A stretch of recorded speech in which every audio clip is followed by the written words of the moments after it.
নমস্কার। আবার আমরা হাজির হয়ে গেছি দ্য গপ্পবাজের আসরে গপ্প শুনতে। দ্য গপ্পবাজের আগের গল্পের এপিসোডে একটা ভিন্ন স্বাদের গল্প আমরা শুনেছি। যারা এখনো গল্পটা শোনোনি তাদের জন্য ডেসক্রিপশনে লিংক দেওয়া থাকলো, শুনে জানিও কেমন লাগলো। আজ তোমাদের জন্য রইল একটি গা ছমছমে গল্প, ঝাড়োয়ার জঙ্গলে। লেখিকা মহাশ্বেতা দেবী। আজকে গল্পের সূত্রধর আমি সংলাপ, গল্প পাঠে সৌরভ পাত্র, শব্দ ও দৃশ্যের কারিগরিতে অর্ণব। দ্য গপ্পবাজের গল্প পাঠের আসরটি ভালো লাগলে প্লিজ চ্যানেলটিকে সাবস্ক্রাইব করে দিও এবং বেল আইকনটা প্রেস করে দিও, তাহলে নতুন গল্পের এপিসোডের নোটিফিকেশন তোমরা সঙ্গে সঙ্গে পেয়ে যাবে। আর হ্যাঁ, সাথে লাইক, শেয়ার, কমেন্ট করতে ভুলো না। তাহলে চলো শুরু করি আজকের গল্প, ঝাড়োয়ার জঙ্গলে। মইনু, সোনাম আর তাতা এখনো জানে না ওদের সেই ঝাড়োয়া জঙ্গলের অভিজ্ঞতাটা সত্যি না মিথ্যে নাকি স্বপ্ন। অথচ একথাও সত্যি যে ওরা চারজন ঢুকেছিল জঙ্গলে। বাদল আর কোনোদিনই ফেরেনি। বাদলের জেরেই ঝাড়োয়া যায় ওরা, নইলে ঝাড়োয়ার নাম ওরা শোনেইনি কোনোদিন। বাদলের কাকা পালামুয়ের এক জঙ্গলে কাঠ কাটবার ঠিকাদার। এবছর মার্চ মাসে বাদল ওর সঙ্গে কাজে লাগবে। স্কুল থেকেই চারজন বেজায় বন্ধু। মইনু আর তাতা সবে ব্যাংকে ঢুকেছে, আর সোনাম ওর বাবার খবরের কাগজের আপিসে ঢুকবে এবার। বাদলই বরাবর বেজায় ছটফটে আর খেয়ালি। স্বাস্থ্য টাস্থ্য রীতিমতো ভালো, দেখলে বাঙালি ছেলে বলে মনে হয় না। বাদলের উৎসাহেই ওরা সাইকেলে করে গোটা ভারতবর্ষ ঘুরেছে, হিমালয়ে উঠেছে বেশ কয়েকবার। বাদলের একটা আশ্চর্য ক্ষমতা আছে। কি সেই ক্ষমতা? কয়েকটা উদাহরণ দিলেই বুঝতে পারবে। তরুণ দল ক্লাবের সঙ্গে সেবার ওরা গঙ্গোত্রীর কাছে এক গ্লেসিয়ারের গতিপথ দেখতে গিয়েছিল। যেখানে বেস ক্যাম্প করার কথা বাদল বলল, এখানে নয়, এখানে ভীষণ দুর্ঘটনা হবে। দলের নেতা মোহনবাবু তো চটে গেলেন। তিনি একজন পাক্কা পর্বতারোহী, সঙ্গে আছে তিনজন অভিজ্ঞ শেরপা। তারা বুঝছেন না, বাদল বেশি বুঝছে। বাদল বলতে গেলে এক প্রকার তাকে অমান্য করেই বন্ধুদের নিয়ে ফিরে এলো তাঁবুতে। আর সেই রাতেই চাঁদের আলোয় যখন ধুয়ে দিচ্ছে বরফের আঙিনা, অপ্রত্যাশিত বরফের ধস নেমে মোহনবাবুদের বেস ক্যাম্প একেবারে নিশ্চিহ্ন করে দিল। ঠিক এমনি আরেকটি ঘটনা ঘটে তাজমহল দেখতে গিয়ে। হঠাৎ বাদল বলল, এক্ষুনি চল এখান থেকে, কিছু একটা ঘটবে, থাকলে জড়িয়ে পড়বো। ওদের খুব কাছে বসে নিথর হয়ে তাজমহল দেখছিল একটি যুবক। তার মতো নিবিষ্ট হয়ে তাজমহল সেদিন বোধহয় আর কেউ দেখেনি। ওরা তো চলে গেল। তার আধ ঘন্টা বাদেই নাকি দুজন লোক এসে যুবকটিকে লক্ষ্য করে দুমদাম গুলি ছোড়ে। যুবকটিও প্রস্তুত ছিল। দুপক্ষের সে লড়াইয়ে অবশেষে যুবকটি মারা পড়ল। কয়েকজন ভ্রমণার্থী জখমও হলো। বাদল আগে থেকে অশুভ কিছুর আঁচ পেত। মইনু, সোনাম আর তাতা তো তা সচক্ষে দেখেছে, কিন্তু ঝাড়োয়াতে গিয়ে কি হলো সব যেন দুঃস্বপ্ন বলে মনে হয়। মার্চে কাজে লাগবে বাদল। খুব উত্তেজিত। জঙ্গলে ঘুরবে, কত রকম রোমাঞ্চকর অভিজ্ঞতা হবে। বাদলই বলল, তোরাও চল, কয়েকদিন থেকে চলে আয়। শিকার করা যাবে? যা, শিকার করা বারণ। পাখি ডাকি মারতে পারবি, আর একটা আধটা হরিণ। থাকবো কোথায়? কাকার বাংলোতে। কাকা বিয়ে করলো না, সারা জীবন কাটালো জঙ্গলে জঙ্গলে। এক সময় বর্মায় হাতি ধরতো। চল না, গল্প করবে জমিয়ে। বাদলের কাকা থাকার জন্য জায়গা বেঁচেছেন বটে। ট্রেন থেকে নেমে কোমান্ডি নামে একটা জঙ্গলে ঢাকা স্টেশন। তারপর কাকার জিপে 40 মাইল ভেতরে গেলে সুমা নামের একটা জায়গা। সুমা নদী পাথরের নিচে বয়ে গেছে এঁকে বেঁকে। কাকার বাংলোর চারিদিকে নিচু কাঁটাতারের বেড়া। একসময় নাকি এখানে বক্সাইটের খনির কাজ শুরু হয়েছিল। বেশ কয়েক বছর কাজও হয়। তারপর খনির কাজ কেন যেন বন্ধ হয়ে যায়। খনির কাজের জন্য তৈরি রাস্তাগুলো এখনো আছে, সেই পথেই কাঠবাহী ট্রাক চলে যায় ডাল্টনগঞ্জ। দেখা গেল কাকা সংক্ষেপে জবাব দেন, কাঁটা তারের বেড়া দিয়েছো কাকা? হাতি আসে, বেড়া উপড়ে ফেলতে পারে না? পারে, ফেলে না, প্রখর বুদ্ধি রাখে। মার্চ মাসেই বিকেল নাগাদ বেশ ঠান্ডা, সন্ধ্যে থেকেই শীত শীত। বন্তি তীরে রোস্ট আর চাপাটি খাওয়া হলো। কফি খেয়ে কাকার মেজাজ যেন একটু খুশি হলো। তোরা তো এলি, কিন্তু সময়টা ভালো যাচ্ছে না। ভালো জঙ্গলটাতেই কাজকর্ম বন্ধ, কি যে হবে। কেন কাজকর্ম বন্ধ কেন? কি যে বলি নিজেই বুঝছি না। বলো না, বলো না। পাহাড়ের ওপারে ঝাড়োয়ার জঙ্গল, কখনো হাত পড়েনি, ভালো ভালো শালগাছ অঢেল। কাকা কাহিনীটা বললেন। জঙ্গলটা জমানায় এক পাঞ্জাবি ভদ্রলোক নেয় খুব অদ্ভুত একটা কারণে, নির্জনে থাকবে বলে নেয়। একটা বাড়ি বানায়, বউ নিয়ে আসে, জানা যায় ওদের একটি বাচ্চাও জন্মায়। সপ্তাহে সপ্তাহে ধিলন হাটে আসতো সওদা করতে। হঠাৎ পরপর কয়েক সপ্তাহ তার দেখা নেই। অবশেষে এক অবিশ্বাস্য খবর আসে কাকার কাছে, ধিলনের জিপটা নাকি রাস্তার উপর পড়ে আছে, আর ধিলনের মৃতদেহ পড়ে আছে তার বাড়িতে, বউ আর বাচ্চা উধাও। খবর পেয়েই কাকা ধিলনের বাড়ি গেলেন। তিনি দেখলেন ধিলন তার বারান্দায় পড়ে আছে, তার মুখে চোখে অবিশ্বাস্য আতঙ্কের ছাপ। ঘরের মধ্যে পড়ে আছে বিশাল গ্রেট ডেন কুকুরটা। ধিলন বা কুকুর দুটো মৃতদেহেই এক ফোঁটাও রক্ত নেই। ধিলন কাগজের মতো সাদা, বউ বা বাচ্চার কোনো খোঁজ নেই। খোলামেলা বাড়িতে মৃতদেহ পড়ে আছে, হায়না বা শিয়ালেও টানাটানি করেনি। কাকার জঙ্গল পুলিরা বলল, ইয়ে কোনো পিশাচ ডানার কাণ্ড। আর তাদের কাছেই কাকা জানতে পারলেন ধিলন বিয়ে করেছিল একটি মেয়েকে, যার কোনো ঠিকুজি পুষ্টি সে জানত না। জঙ্গলের মধ্যে একা একা মেয়েটিকে ঘুরতে দেখে সে নিয়ে আসে ও বিয়ে করে। গজার জঙ্গলে একা একা কি কোনো মানুষের মেয়ে ঘোরে? কাকা সে কথায় কান দেননি একেবারেই। জঙ্গলে কাজ করতে হলে অত ভীতু হলে চলে না। আর এ কথা তিনি জানেন যে কুলিদের বেজায় বিশ্বাস ভূত প্রেত দেহপিশাচে। তিনি ধিলনকে দাহ করান, কুকুরটিকে কবর দেওয়ান, বাড়িটা বন্ধ করে চলে আসেন জিপটি। তারপর জঙ্গল আপিসের সহায়তায় ধিলনের কে আছে না আছে খোঁজ নেয়। অবশেষে রাঁচি থেকে এলো ভার্মা নামে একটি ছেলে। ধিলন নাকি তার মামা। ভার্মা বলল, আমি ওখানে বাস করব না, বাড়িতে যা আছে তা জিপে চাপিয়ে নিয়ে রাঁচি চলে যাব। ভার্মার সঙ্গে তার এক বন্ধু এসেছিল। কোনো জঙ্গলকুলি ওদের সঙ্গে গেল না। তারা সাফ জানিয়ে দিল, জানোয়ারের ভয় করি না, যেখানে জানোয়ার অব্দি ঢোকে না সেখানে কে যাবে? কাকা তার হেড কুলিকে ধমকালেন। হেড কুলির নাম দাসাইন ওরাও। সে বলল, বাবু আমরা তো যাবই না, আর ও বাবু যেন না যায়। ভার্মা সেসব কথা উড়িয়ে দিল। ভার্মার কাছেই কাকা ওই জঙ্গলটা ইজারা নিলেন। আদিম অরণ্য, বড় বড় শাল গাছ, প্রত্যেকটা গাছ খুব দামে বিকবে। ভার্মা যাবার দিন হাটেও দেখা হলো। ভার্মা বলল, কাল সকালে একবার আসবেন, একটু চা বানিয়ে আনলে তো কথাই নেই। সেই শেষ দেখা। পরদিন সকালে ফ্লাস্ক ভর্তি চা নিয়ে ঝাড়োয়ার জঙ্গলে হাজির হয়ে কাকা দেখেন ভার্মা এবং তার বন্ধু ঘরের মেঝেতে চিত হয়ে পড়ে আছে।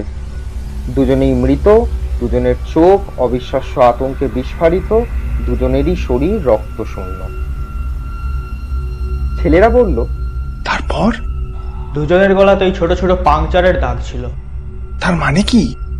জানি না, পুলিশ এখনো খোঁজ চালাচ্ছে, কিন্তু কোনো কিনারা হয়নি। শুধু ভয়ঙ্কর আতঙ্ক সৃষ্টি হয়েছে। কেউ যাচ্ছে না ওখানে গাছ কাটতে। পুলিশ যাচ্ছে না? কয়েকবার গেছে, সেও এক রহস্য। কি রকম? বাড়িটা পুলিশ বন্ধ করে তালা মেরে আসছে।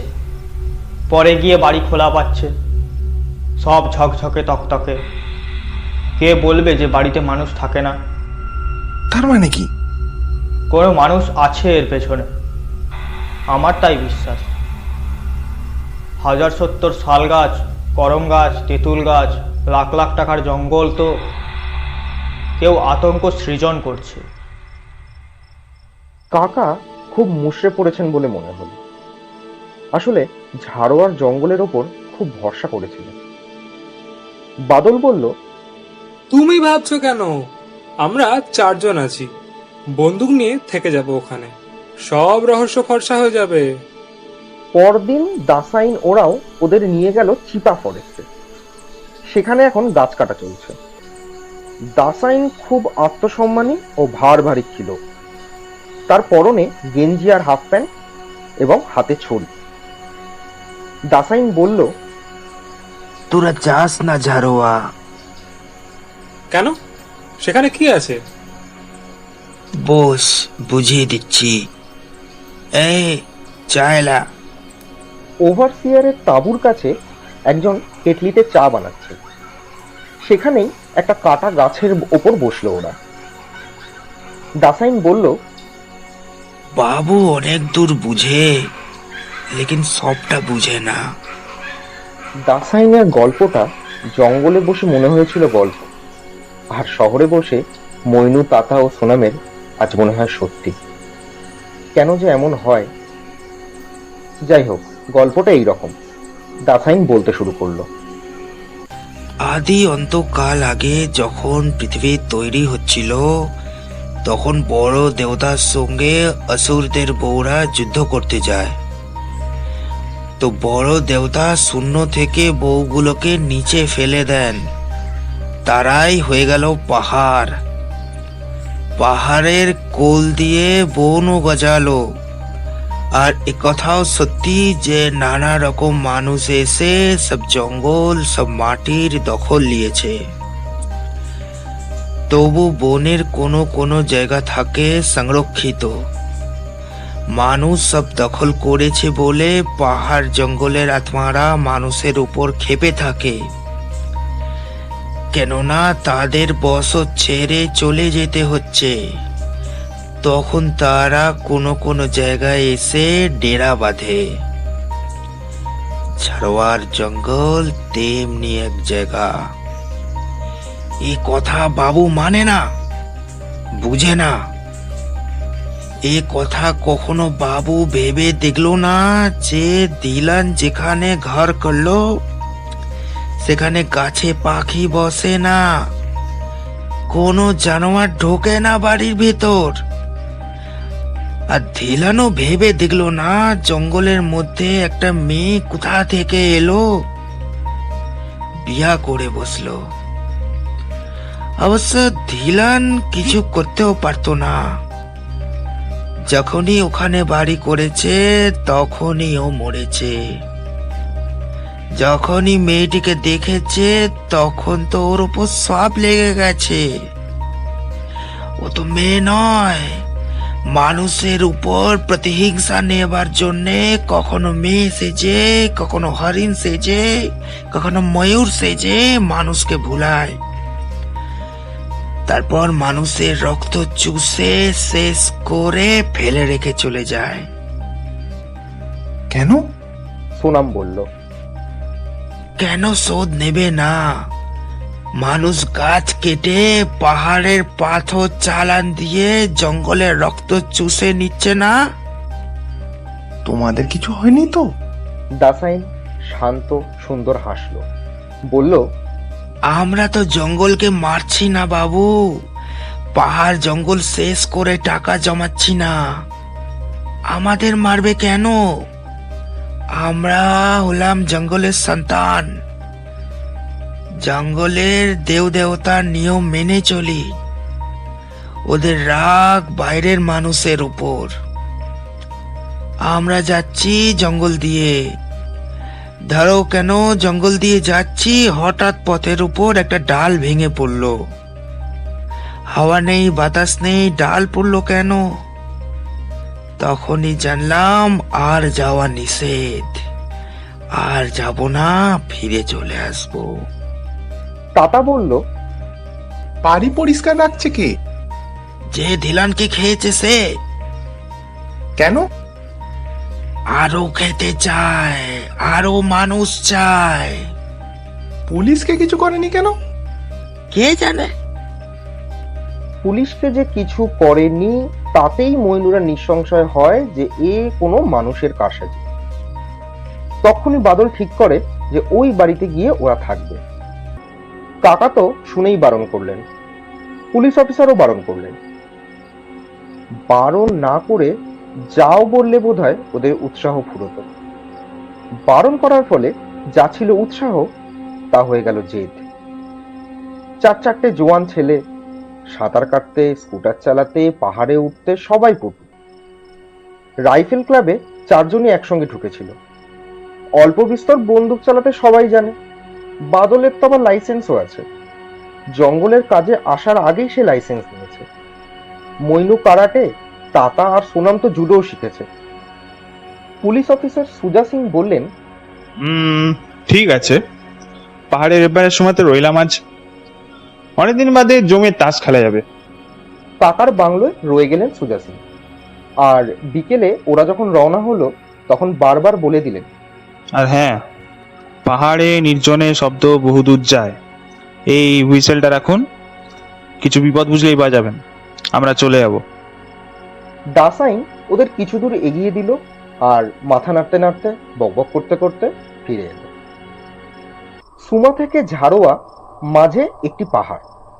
পাহাড়টা খুবই নিচু, যাবার পথ পাহাড়ের গা ঘেঁষে পাহাড় ঘিরে। ধিলনের বাংলোটিতে ওরা যখন পৌঁছয় তখন বিকেল। কাঁধের ব্যাগ নামিয়ে ওরা আশপাশটা দেখতে বেরোলো। বাদল বলল, যত সব গাঁজাখুরি কথা। ওই তো হরিণ দৌড়ে গেল, কাঠবিড়ালি ছুটছে, ভুতুড়ে জঙ্গল না হাতি। মইনু, সোনাম আর তাতা অবশ্য কোনো হরিণ বা কাঠবিড়ালি দেখেনি, কিন্তু বাদল তো দেখেছে। সন্ধে ঘনাতে ওরা ফিরে এলো। বাদল বলল, এত বড় বড় শাল গাছ! ওহ, কত দাম বলতো? লাখ লাখ টাকা। তাহলে তুই লক্ষপতি হচ্ছিস। না, বেজায় বড়লোক হওয়াটা ঠেকানো গেল না দেখছি। কি আর করি বল। আমাদের দিস মাঝে মাঝে কিছু কিছু। বাংলোতে আলো জ্বলছে, তাই দেখি ওরা অবাক হয় একটু। বারান্দায় পেট্রোম্যাক্স, ঘরে পেট্রোম্যাক্স, কে জ্বাললো? আর একটু এগিয়ে আসতে জবাব মিলল। বারান্দায় বসে আছে একটি মেয়ে, তার কোলে একটি বাচ্চা। ওদের দেখে মেয়েটি উঠে দাঁড়ালো বাচ্চাটিকে শুয়ে রেখে। তারপর হাত জোর করে কান্নায় ভেঙে পড়ল। ছেলেরা যতটা না অবাক ততটাই বিব্রত, আবার আশ্বস্ত। মইনু বলল, থামুন থামুন, কাঁদবেন না। আপনি আপনি ধিলনের বউ? হ্যাঁ বাবুজি, এ তো আমারই বাংলো। কোথায় ছিলেন? কোথায় থাকবো, জঙ্গল দিয়ে আমাদের গায়ে পালিয়েছিলাম। পুলিশ যে বড় ঝামেলা করে, কি বলে কিছু বুঝি না। আমি কি জানি যে স্বামী মরে যাবেন? উনি বড় পূজা পছন্দ করেন না। ঝগড়া করে আমি বাচ্চাকে নিয়ে চলে যাই। তারপর যা হলো, গায়ে আমায় থাকতে দেয় না। বলে, বাবুকে বিয়ে করেছিলি, সেখানে যা, এখানে এলে পুলিশ তাড়া করে। আপনি ঘরদোর সাফ করেন? হ্যাঁ বাবুজি, কে করবে? ঘর খুলেন কি করে? এই যে মাস্টার চাবি দিয়ে। এই চাবিগুলো দিয়ে সব তালা খোলা যায়। বাচ্চাটা বড় অসুখ, কেবল শুকিয়ে যাচ্ছে, কিচ্ছু খেতে চায় না, তাই এসে বসে আছি। ভেবেছি সকাল হলে নিজে যাব পুলিশ সাহেবের কাছে, বলবো আমাকে যা বলো তাই করব। বাচ্চাটাকে হাসপাতালে দিয়ে দাও। জঙ্গলি মানুষ আমি, কিছু বুঝি না। স্বামী সব বুঝতেন, সব দেখে শুনে রাখতেন। বাবুজি, রাতটুকু থাকবো? ছি ছি, সে কি কথা! আপনি বাচ্চাকে নিয়ে ঘরে থাকুন, আমরা ওই ঘরে থাকবো। সকালে আমরাই আপনাকে নিয়ে যাব। মেয়েটি বাচ্চাকে শুইয়ে এলো, সেই ওদের খাবার সাজিয়ে দিল প্লেটে। কাকা খাবার সঙ্গে করে দিয়ে দিয়েছিল। অনেক পিড়াপিড়িতেও নিজে কিছু খেলো না, তবে কথা বলল অনেক। ধিলনের ভাগ্নে ভার্মাকে কে মেরেছিল তা অবশ্য ও জানে না। ও তো ভয়ের চোটে আসতোই না। গ্রামের লোকেরা থাকতে দিল না বলে যাওয়া আসা করছে। বসার ঘরে ওরা সকলে শুয়ে পড়ে। এখন কি আর ঘুম আসবে? আর ঝাড়োয়ার বাংলোর রহস্যের সব সমাধানই মোটামুটি পাওয়া গেছে। আর তাছাড়া মেয়েটির গল্পের মধ্যে যেসব ফাঁকফোকর আছে তা ওদের এখন কিছু কানে বাজছে না। মেয়েটির চাউনি এত কাতর, আর গলার স্বরটাও এমন কান্নায় ভরা। হঠাৎ করেই মেয়েটি কাঁদতে কাঁদতে ছুটে এলো। বাবুজি, বাবুজি, এই আমার নেতিয়ে পড়ছে কেন? একটু দেখো না গো, এমন রাতে আমি কি করি, কোথায় যাই? ওরা এক প্রকার ধরফর করেই ছুটে গেল। সত্যি তো 3-4 মাসের বাচ্চাটা যেন অসাড় হয়ে যাচ্ছে। বাদলই সামনে ছিল। পাগলের মতো বাচ্চার মা বাদলের হাত ধরে টানতে থাকে। এসো বাবুজি, গা হাত দিয়ে দেখো, বলো আমার মেয়ে বেঁচে আছে। হতভম্ব বাদল এগিয়ে যায় কাছে। আর যে বাচ্চাটা মরার মতো পড়েছিল এতক্ষণ, সে হঠাৎ খলখল করে হেসে বিছানা ছেড়ে যেন ভেসে উঠে আসে। বাদলের গলায় মুখ লাগিয়ে কি যেন চুষতে থাকে। বাদলের গলার স্বর আতঙ্কে স্তব্ধ হয়ে যায়, চোখ হয় বিস্ফারিত। ময়ূরা এক পাও নড়তে পারে না এই অবিশ্বাস্য দৃশ্য দেখে। মেয়েটি বাদলকে ধরে থাকে আর একেবারে মমতাময়ী মায়ের গলায় বলতে থাকে, খেয়ে নে সোনা, খেয়ে নে মনি, খেয়ে নে। এই ভয়ঙ্কর ঘটনার আকস্মিকতা কাটিয়ে সোনাম বাদলের রাইফেলটা এনে পরপর গুলি করেছিল মেয়েটির উপর। মেয়েটি একটুও নড়েনি। একসময় বাচ্চাটাকে কোলে নিয়ে ও ঘর থেকে বেরিয়ে যায়, আর বাদলের নিথর দেহটা মাটিতে পড়ে যায়। রাইফেলের শব্দে ততক্ষণে সুজা সিং ও কাকা এসে পড়েছে।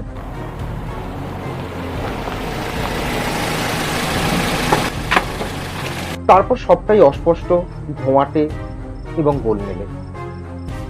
ওদের 4 জনকেই হাসপাতালে নিয়ে যেতে হয়। বাদল অবশ্য আর জীবিত ছিল না। তারপর ওরা একদিন ফিরে আসে। ঝাড়োয়ার জঙ্গলের নাম ওরা আর কখনো করে না, কিন্তু খুব ছোট শিশু দেখলে ওরা আজও ভীষণ ভয় পায়। জীবনেও এই আতঙ্ক বোধহয় আর ওদের কাটবে না। ঝাড়োয়ার জঙ্গলে এরপর আর কেউ কখনো ঢোকেনি।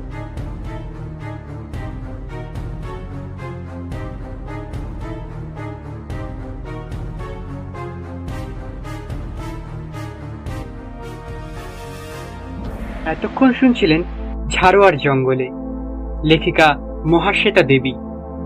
গল্প পাঠে ও দাসাইন ওরাও চরিত্রে সৌরভ পাত্র, বাদল সোমশুভ্র, সোনাম ও তাতার চরিত্রে সৌরভ, মইনু ও প্রথম কুলির চরিত্রে সংলাপ, কাকা অর্ণব, ভার্মা দেবকান্ত পাল, পুলিশ অফিসার সুজা সিংয়ের চরিত্রে শতদীপ মণ্ডল, আর খিলন বইয়ের চরিত্রে শ্রীনন্তী রায়। শব্দ ও দৃশ্যের কারিগরিতে অর্ণব। এই এপিসোডটি পরিচালনায় দ্য গপ্পবাজ। আমাদের গল্প পড়া কেমন লাগছে জানিও। ধন্যবাদ।